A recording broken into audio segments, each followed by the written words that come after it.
Hello guys, आप सभी का स्वागत है जे जे सैनिक क्लासेज में। तो आज हमारा जो तीसरा लेक्चर है भौतिक विज्ञान में। तो भौतिक विज्ञान में हमारा जो टॉपिक था वो भौतिक राशि एवं मापक इकाई व मापक यंत्र था।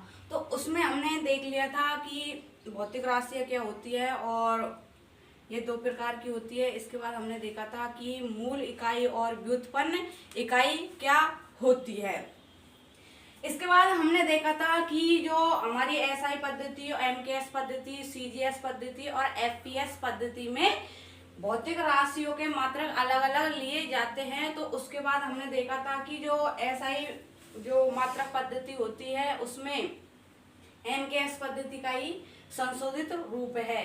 तो नेक्स्ट हम देखते हैं कि आज हमने भौतिक राशियों और उनके जो मात्रक है उनके बारे में और जो मात्रक यंत्र होते हैं या मापक यंत्र होते हैं इनके बारे में देखते हैं। तो आज का जो हमारा जो भौतिक राशियां और उनके जो मात्रक है उनको हम देखते हैं। तो जो हमारे पास जो लंबाई का जो मात्रक होता है एसआई मात्रक पद्धति, तो यह हमारा जो लंबाई का होता है वो हमारे पास मीटर होता है। इसको हम एम से प्रदर्शित करते हैं क्योंकि जो एमकेएस पद्धति में हम जो दूरी होती है या लंबाई होती है, चौड़ाई होती है, ऊंचाई होती है, उसको हम मीटर में लेते हैं। और जो एमकेएस पद्धति में जो एसआई पद्धति का ही क्या होता है, यह संशोधित रूप होता है। तो लंबाई का इसमें है हमारे पास मीटर। इसके बाद हम नेक्स्ट देखते हैं द्रव्यमान। द्रव्यमान का जो मात्रक होता है एमकेएस पद्धति में या एसआई पद्धति में वो हमारे पास होता है किलोग्राम। इसको हम केजी से प्रदर्शित करते हैं। इसके बाद हम इसमें नेक्स्ट देखते हैं कि जो समय भौतिक राशि होती है उसको हम टाइम से प्रेजेंट करते हैं। और इसका जो हमारे पास जो इसका जो मात्रक होता है वो एसआई या एमकेएस पद्धति में वो हम सेकंड लेते हैं। और इसके बाद हम इसमें नेक्स्ट देखते हैं कि विद्युत धारा को हम आई से प्रेजेंट करते हैं। और जो विद्युत धारा का जो एसआई मात्रक होता है वो हमारे पास एम्पियर होता है। एम्पियर को हम ए से प्रदर्शित करते हैं। इसके बाद नेक्स्ट हम देखते हैं कि ताप को हम टी से रिप्रेजेंट करते हैं तथा जो इसका जो मात्रक होता है वो हमारे पास केल्विन होता है और केल्विन को हम के से प्रदर्शित करते हैं। इसके बाद हम नेक्स्ट देखते हैं ज्योति तीव्रता। ज्योति तीव्रता जो हमारे पास जो मूल मात्रक आते हैं एसआई पद्धति में उन्हीं में से यह हमारे पास है। तो जो ज्योति तीव्रता का जो हमारे पास जो मात्रक होता है वो कैंडिला होता है। और जो एसआई मात्रक पद्धति में भी इसका जो मात्रक होता है वो भी कैंडिला लिया जाता है। इसके बाद हम इसमें नेक्स्ट देखते हैं कि जो पदार्थ की जो मात्रा होती है, पदार्थ की मात्रा को हम मोल में लेते हैं। तो हम इसको जो पदार्थ की मात्रा है इसका जो मात्रक होता है वो हमारे पास क्या होता है, मोल होता है। इसके बाद हम नेक्स्ट देखते हैं कि जो हमारे पास दो संपूरक कोण होते हैं वो हमारे पास पहला होता है इसमें समतल कोण और जो सेकंड होता है वो हमारे पास होता है ठोस कोण। ये हमारे पास दो संपूरक कोण होते हैं। जो समतल कोण होता है उसको तो हम रेडियन में प्रदर्शित करते हैं या इसका जो मात्रक होता है वो हमारे पास रेडियन होता है। इसके बाद हम नेक्स्ट देखते हैं कि जो ठोस कोण होता है, ठोस कोण का जो हमारे पास जो मात्रक होता है वो स्टेक रेडियन होता है जिसको हम एसआर से प्रदर्शित करते हैं। जबकि जो समतल कोण होता है उसको हम रेडियन से प्रदर्शित करते हैं। इसके बाद हम इसमें नेक्स्ट देखते हैं कि आवृत्ति जो हमारे पास और अन्य मात्रक होते हैं जिन्हें भी हमने इसमें शामिल किया गया है। आपकी भौतिक राशियों में 1 से लेकर जो 7 तक है ये तो हमारे जो एसआई पद्धति में 7 मूल मात्रकों को शामिल किया गया है यह। और तथा इसमें हम 8 से 9 के बीच में हमारे पास ये दो है, ये हमारे पास जो संपूरक कोण एसआई पद्धति में लिए गए हैं।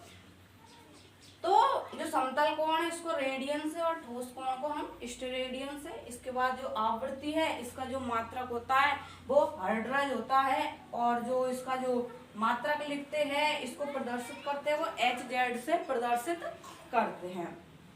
इसके बाद हम देखते हैं कि आवेग। इसके बाद नेक्स्ट संवेग।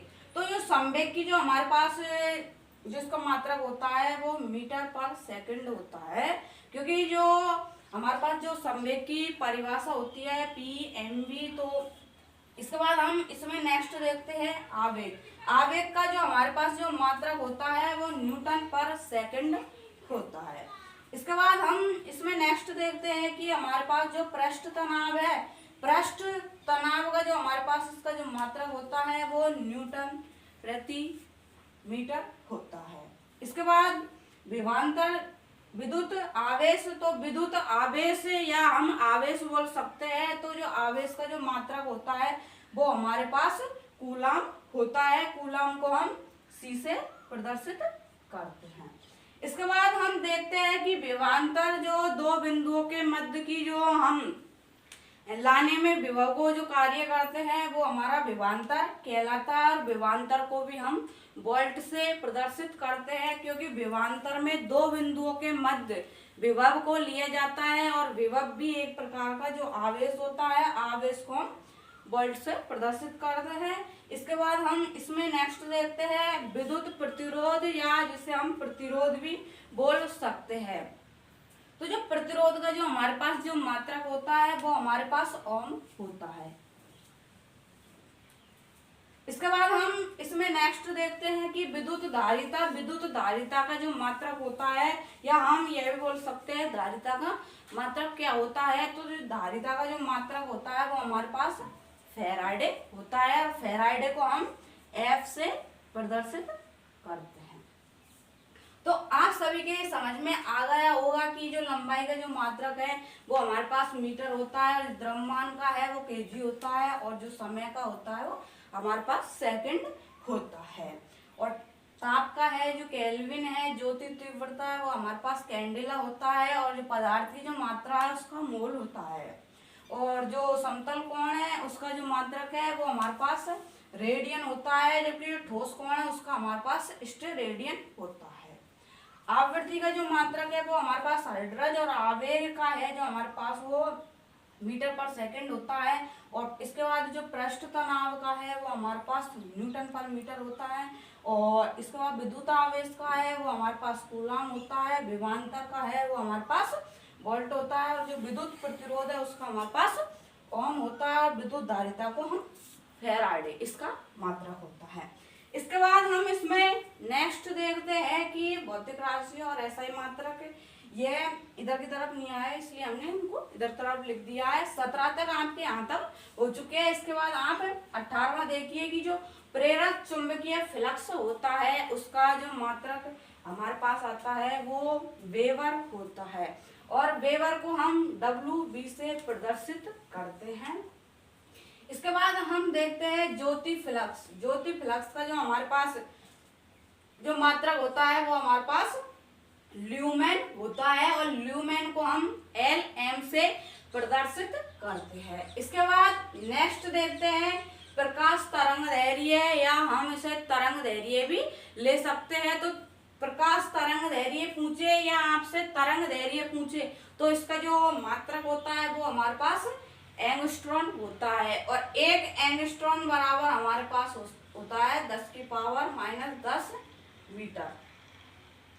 तो जो प्रकाश तरंग दैर्घ्य की जो हमारे पास जो मात्रक होता है वो एंगस्ट्रॉन लिया जाता है।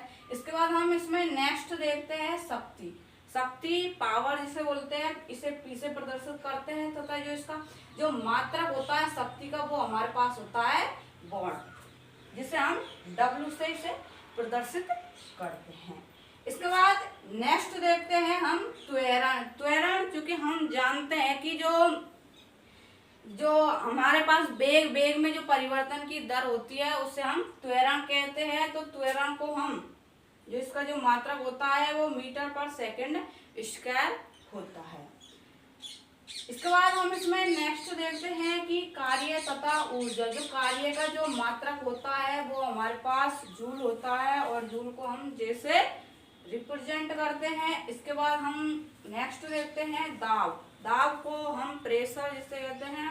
तो दाब को हम जो हमारे पास जो इसका मात्रक होता है वो हमारे पास पास्कल होता है। इसके बाद नेक्स्ट देखते हैं हम बल। बल को हम F से प्रदर्शित करते हैं, और इसका जो मात्रक होता है वो न्यूटन होता है। SI मात्रक पद्धति में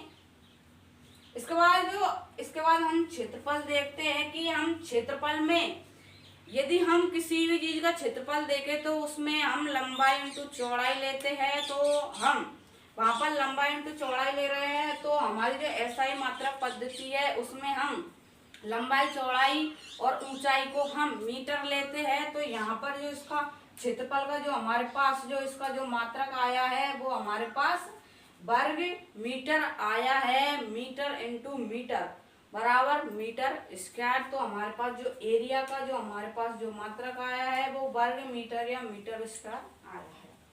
इसके बाद हम नेक्स्ट देखते हैं कि आयतन। आयतन में हम किसी भी चीज का जब आयतन निकालते हैं तो उसमें लंबाई इंटू चौड़ाई इंटू ऊंचाई ली जाती है। तो लंबाई इंटू चौड़ाई इंटू ऊंचाई लेंगे तो हम इसको मीटर में लेते हैं, तो मीटर इंटू मीटर करेंगे तो हमारे पास इसका जो मात्रक आया है वो हमारे पास क्या आया है, मीटर क्यूब आया है।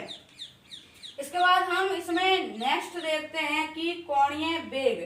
जो कोणीय वेग का जो हमारे पास इससे पहले एक रह गया है, तो चाल को देखते हैं। तो चाल में हम क्या लेते हैं, दूरी बटे समय लेते हैं। दूरी में हम जैसे लंबाई इंटू चौड़ाई इंटू ऊंचाई लेते हैं, तो दूरी को हम मीटर से प्रदर्शित करते हैं, जबकि जो टाइम है उसको सेकंड से प्रदर्शित करते हैं। तो ये चाल का जो हमारे पास जो मात्रक आया है वो मीटर पर सेकंड आया है।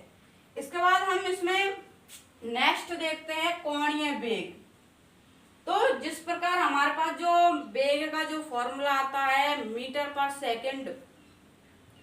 पर सेकंड आता है, तो उसमें हमारे पास जो कोणीय वेग है उसमें हम जब किसी वृत्त के चारों ओर घूमते हैं तो वहां पर हमें कोण प्राप्त होता है, और जब कोणीय वेग आ रहा है तो हम वृत्ताकार पथ पर गति कर रहे हैं। तो हमने अभी देखा था कि जो हम समतल कोण को ले रहे हैं तो उसमें हम रेडियन ले रहे हैं। तो इसमें हम जब भी विस्थापन लेंगे, दूरी लेंगे, तो हम किस में लेंगे, यहाँ पर हम रेडियन में लेंगे। तो हमारे पास जो इसका आएगा वो रेडियन पर सेकंड आएगा। इसके बाद हम नेक्स्ट देखते हैं कि जो प्रकाशीय दूरी का जो मात्रक होता है वो प्रकाश वर्ष होता है। इसके बाद नेक्स्ट देखते हैं कि बार जो है हमारे पास वो दबाव की मापन इकाई होती है। इसके बाद देखते हैं हम ऊष्मा को हम थर्म में मापते हैं, इसकी मापक इकाई थर्म होती है। इसके बाद हम इसमें नेक्स्ट देखते हैं प्रतिरोध का जो मात्रक होता है वो हमारे पास ओम होता है। इसको हम पहले भी लिखवा चुके हैं, या विद्युत प्रतिरोध का पूछा जाए तो वो उसका भी ओम होता है। इसके बाद हम इसमें नेक्स्ट देखते हैं अश्व शक्ति हाउस पावर। तो इसका जो मात्रक होता है वो हॉर्स पावर होता है, और 1 हॉर्स पावर बराबर 746 वाट होते हैं। किसी भी जो ज्यादातर उपकरण होते हैं या मशीनें होती है तो उनकी जो मापक क्षमता होती है वो हम हॉर्स पावर में लेते हैं। इसके बाद हम नेक्स्ट देखते हैं कि जो पारसेक खगोलीय दूरियों को मापने की इकाई होती है। इसके बाद हम इसमें नेक्स्ट देखते हैं कोणीय त्वरण। जो हमारे पास जो त्वरण का जो मात्रक होता है वो हमारे पास मीटर पर सेकंड स्क्वायर होता है। इसी प्रकार हम यहाँ पर कोणीय ले रहे हैं, कोणीय त्वरण को हम एल्फा से प्रदर्शित करते हैं, और जो कोणीय वेग होता है उसको हम ओमेगा से प्रदर्शित करते हैं। तो ये कोणीय त्वरण है उसमें हम क्या लेते हैं, तो उसमें हम कोणीय वेग बटे समय लेते हैं। तो हमारे पास जो इसका जो मात्रक आया है वो रेडियन पर सेकंड स्क्वायर आया है। आपको फिर से एक बार हम इसको थोड़ी 1 मिनट के लिए रिवाइज कर देते हैं, तो एक बार दोबारा देख लीजिए इसको। तो जो प्रेरक चुंबकीय फ्लक्स का जो हमारे पास जो मात्रक होता है वो हमारे पास वेबर होता है। वेबर को हम डब्ल्यू से प्रदर्शित करते हैं। इसके बाद जो ज्योति फ्लक्स होता है उसका जो हमारे पास जो मात्रक लिया जाता है वो ल्यूमेन लिया जाता है। ल्यूमेन को हम एलएम से प्रदर्शित करते हैं। इसके बाद प्रकाश तरंग दैर्घ्य को हम या तरंग दैर्घ्य जिसे ले सकते हैं, तो इसको हम एंगस्ट्रॉन में लेते हैं। एंगस्ट्रॉन इसकी मापक इकाई है। इसको हम ए से प्रदर्शित करते हैं, ए नॉट से इसके बाद शक्ति, शक्ति का जो मात्रक होता है वो वॉट होता है, वॉट को हम W से प्रदर्शित करते हैं। इसके बाद अगला है हमारे पास त्वरण। त्वरण चूंकि हम जानते हैं वेग बटे समय होता है, तो वेग का जो हमारे पास होता है वो मीटर पर सेकंड होता है। इसमें हम सेकंड को एक बार और काउंट करेंगे तो हमारे पास क्या आएगा, मीटर पर सेकंड स्क्वायर आएगा। इसके बाद हमारे पास है अगला कार्य या ऊर्जा। कार्य या ऊर्जा का जो हमारे पास जो इसका जो मात्रक होता है वो हमारे पास जूल होता है। जूल को हम जैसे प्रदर्शित करते हैं। इसके बाद अगला है हमारे पास दाब। दाब को हम प्रेशर। प्रेशर को हम जो हमारे पास जो इसका मात्रक होता है वो हमारे पास पास्कल होता है। इसके बाद नेक्स्ट है हमारे पास बल। बल का हमारे पास जो मात्रक होता है वो हमारे पास न्यूटन होता है। इसके बाद क्षेत्रफल। तो क्षेत्रफल में अभी हमने देखा था लंबाई इंटू चौड़ाई लेते हैं, मीटर इंटू मीटर करेंगे तो हमारे पास इसका आएगा वर्ग मीटर, या जिसे हम मीटर स्क्वायर भी लिख सकते हैं। आयतन। आयतन को हम b से प्रदर्शित करते हैं। वॉल्यूम, तो जो इसका हमारे पास जो इसका जो मात्रक आया है वो metre into metre into metre, तो मीटर क्यूब हमारे पास इसका मात्रक आया है। इसके बाद जो प्रकाशीय दूरी ली जाती है वो प्रकाश वर्ष में ली जाती है। इसके बाद नेक्स्ट जो बार है वो हमारे पास दबाव मापने की इकाई होती है। ऊष्मा का जो हमारे पास जो मात्रक आता है वो हमारे पास थर्म आता है। प्रतिरोध का हमारे पास जो इसका मात्रक है वो ओम होता है। अशुभ शक्ति है उसको हम हॉर्स पावर, जिसे हम HP से प्रदर्शित करते हैं। जो पार्श्विक होता है उसको खगोलीय दूरी से लेते हैं, और जो कोणीय त्वरण है इसे हम अल्फा से प्रदर्शित करते हैं, और इसका जो मात्रक होता है वो रेडियन पर सेकंड स्क्वायर होता है। इसके बाद हमारा जो अगला इसमें टॉपिक है वो मापक यंत्र है। तो मापक यंत्र में हम देखते हैं कि विभिन्न राशियों को मापने के लिए कई मापक यंत्रों का उपयोग किया जाता है, और यहाँ पर हमें कुछ महत्वपूर्ण मापक यंत्र दिए हुए हैं। तो हम इसमें जैसे देखते हैं कि हमारे पास फेदोमीटर है। तो फेदोमीटर में हम जो समुद्र की गहराई होती है उसको मापने के लिए हम फेदोमीटर का उपयोग करते हैं। यदि आपको फेदोमीटर की जगह फेदम भी दिया हुआ है तो फेदम किसकी मापक यंत्र इकाई है, तो इसमें क्या लेते हैं, हम समुद्र की गहराई को मापते हैं फेदोमीटर द्वारा। इसके बाद नेक्स्ट देखते हैं कि हमारे पास जो अगला जो मापक यंत्र है वो हमारे पास एमीटर है, और एमीटर द्वारा हम विद्युत धारा का मापन करते हैं। इसके बाद हम इसमें नेक्स्ट देखते हैं फोनोमीटर। फोनोमीटर द्वारा ध्वनि की तीव्रता को मापा जाता है। फोनोमीटर द्वारा ध्वनि की तीव्रता को मापा जाता है। इसके बाद हम देखते हैं कि जो पायरोमीटर होता है, पायरोमीटर द्वारा हम उच्च तापमान को मापते हैं। जैसे हम सूर्य, पृथ्वी आदि का जो तापमान होता है उसको हम पायरोमीटर से नापते हैं, और पायरोमीटर द्वारा बहुत अधिक उच्च तापमान को मापा जाता है। इसके बाद हम इसमें नेक्स्ट देखते हैं कैरेट मीटर। तो कैरेट मीटर द्वारा जो सोने की शुद्धता को मापा जाता है। आप सभी ने देखा होगा कि जो सोने की जो शुद्ध है, जो सोना शुद्ध होता है वो 24 कैरेट होता है, और ये 24 कैरेट जो सोना होता है उससे आभूषण बनाने में वो सफल नहीं होता है। यदि हम उसके आभूषण बना देते हैं तो कुछ समय ही बाद वो गल जाएगा। इसलिए हम जो आभूषण बनाए जाते हैं वो 22 कैरेट सोने के बनाए जाते हैं। 22 कैरेट सोने में भी अशुद्धियों को मिलाया जाता है, मिश्रित धातुओं को मिलाया जाता है, जिससे आभूषण बनाने में उनमें कठोरता आ जाती है।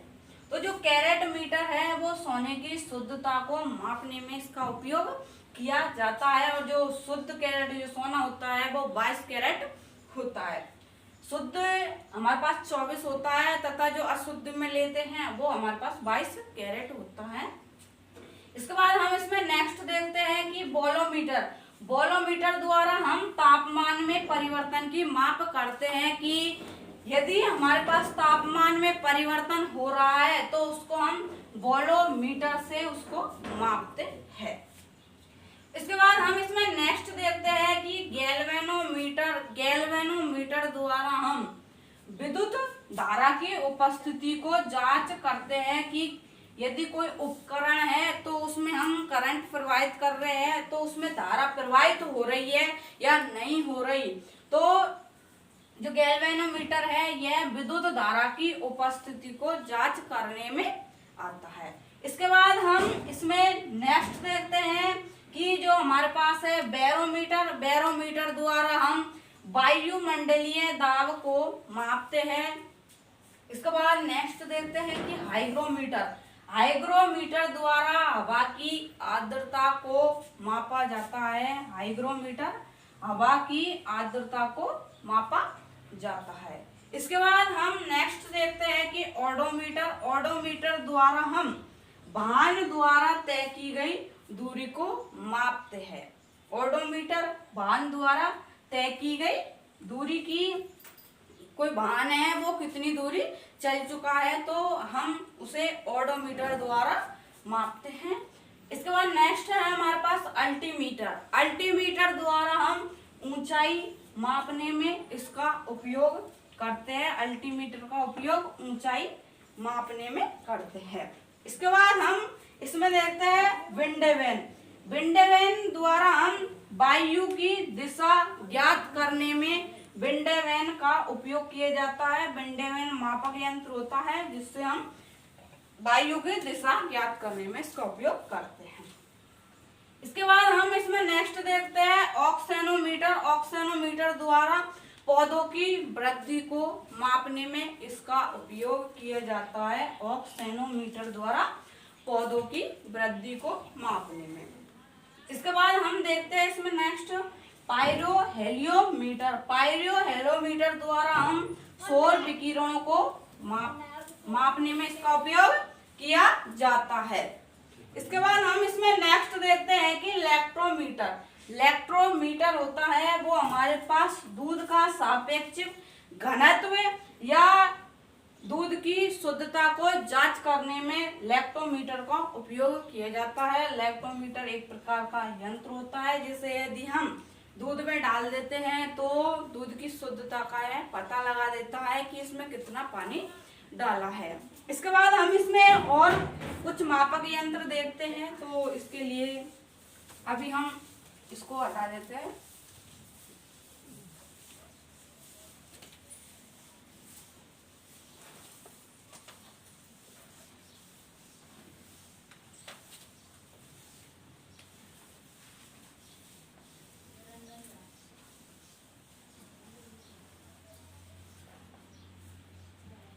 इसके बाद हम इसमें अगला देखते हैं कि पॉलियोग्राफ।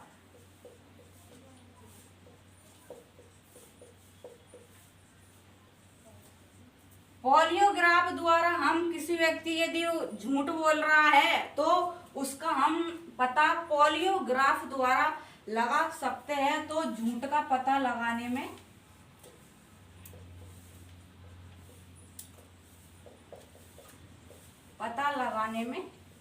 किया जाता है। इसके बाद हम इसमें नेक्स्ट देखते हैं रक्तचाप मापी। रक्तचाप मापी यंत्र।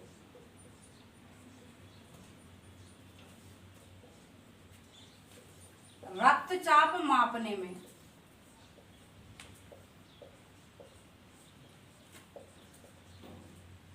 इसके बाद हम इसमें नेक्स्ट देखते हैं कि स्टेथोस्कोप। जो हृदय की जो ध्वनि होती है उसको हम स्टेथोस्कोप के द्वारा मापते हैं। तो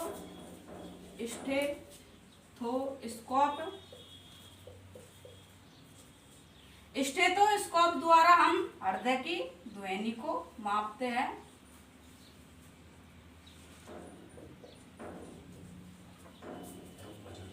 इसके बाद हम इसमें नेक्स्ट देखते हैं कि हमारे पास जो थर्मामीटर होता है जिससे हम ताप को मापते हैं। थर्मामीटर ताप मापने में। इसके बाद हम इसमें नेक्स्ट देखते हैं कैलोरीमीटर।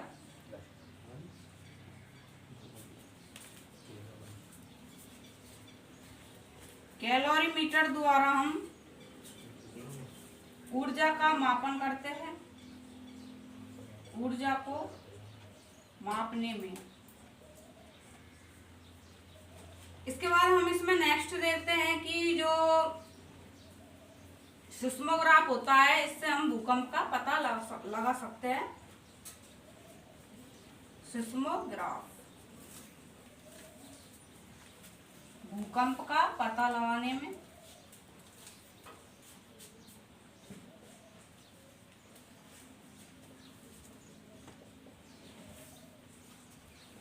इसके बाद हम इसमें नेक्स्ट देखते हैं कि विभवांतर, विभव का पता लगाने में।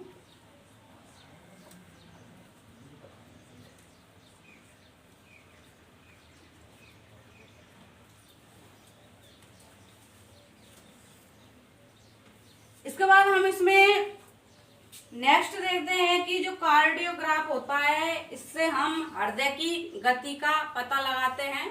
कार्डियोग्राफ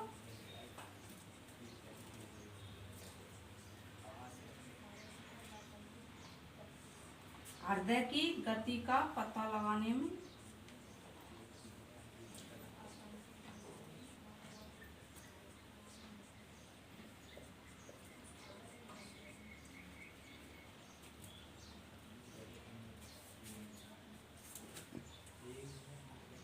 आज के लिए इतना ही। यदि आप सभी को हमारी जो वीडियो पसंद आई हो तो इसको प्लीज लाइक करें और हमारे चैनल को सब्सक्राइब करें, और आगे हमारी इसी तरह की वीडियो के लिए आप बेल आइकन दबाना न भूलें, ताकि आने वाले नोटिफिकेशन आपको आसानी से प्राप्त हो जाए। थैंक यू, धन्यवाद।